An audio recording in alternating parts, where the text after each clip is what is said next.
Sophie Lawton stepped off the train at Penn Station, followed the herd of people up the stairs, exited onto 7th Avenue, and the magic of the city enveloped her. It was like this every time she made the trip in from Hudson, which was only 2 hours north of Manhattan, but it was a world away. It was over 2 miles to her aunt's apartment on 5th Avenue, but it was a beautiful sunny day, and Sophie enjoyed the walk. She soaked in the sights and sounds, the cars honking, people walking by in their suits looking important and in a hurry. The energy of the city always amazed her. It felt full of possibilities. Sophie still dreamed of living in Manhattan someday. It was impossibly expensive, and it would be many years before she could afford to live there, even with roommates. She'd visited college friends over the years that lived in Manhattan. They'd had high-paying jobs, and yet they were crammed into the smallest apartment with bedrooms that barely fit a bed. None of them lived there anymore, though. They'd all married and settled down in the suburbs, Connecticut mostly, while Sophie was still in Hudson and, as of 2 weeks ago, had moved home with her parents, an absolute last resort. But it couldn't be helped. She smiled as she reached her aunt's address on 5th Avenue. Aunt Penny was actually her great-aunt, and she lived in a beautiful building that was near the Metropolitan Museum of Art and overlooked Central Park. Sophie rang the bell, and her aunt buzzed her in. She took the elevator to the 4th floor.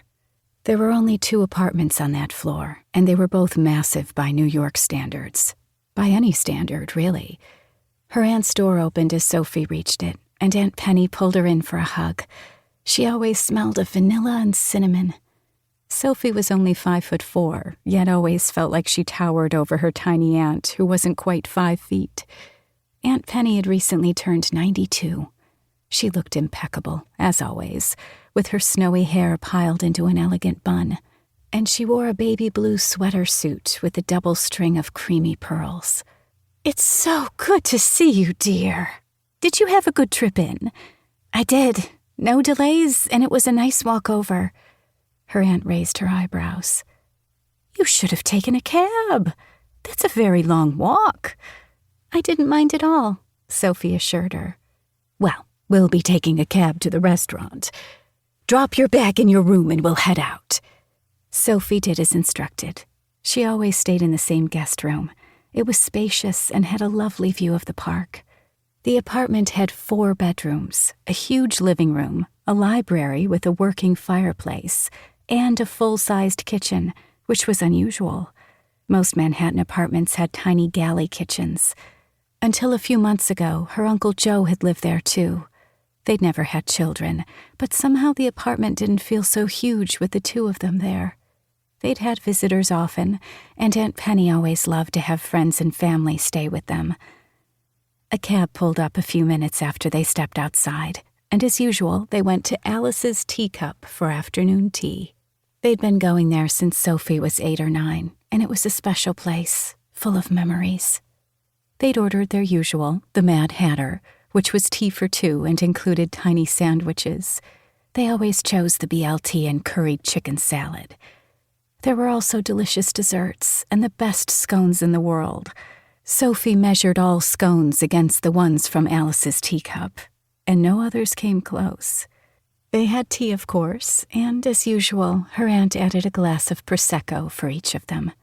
"To your visit. I'm so happy I have you for a full week, my dear.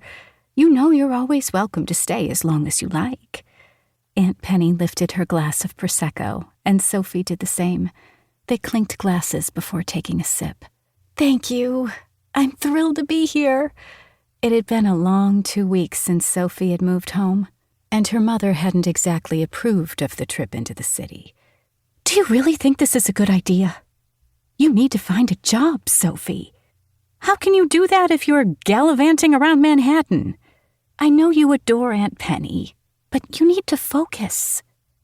It's just a week, and I've been checking the job listings and mailing out resumes online. I can still do that from there. I haven't seen her in ages, and I think we both need this visit.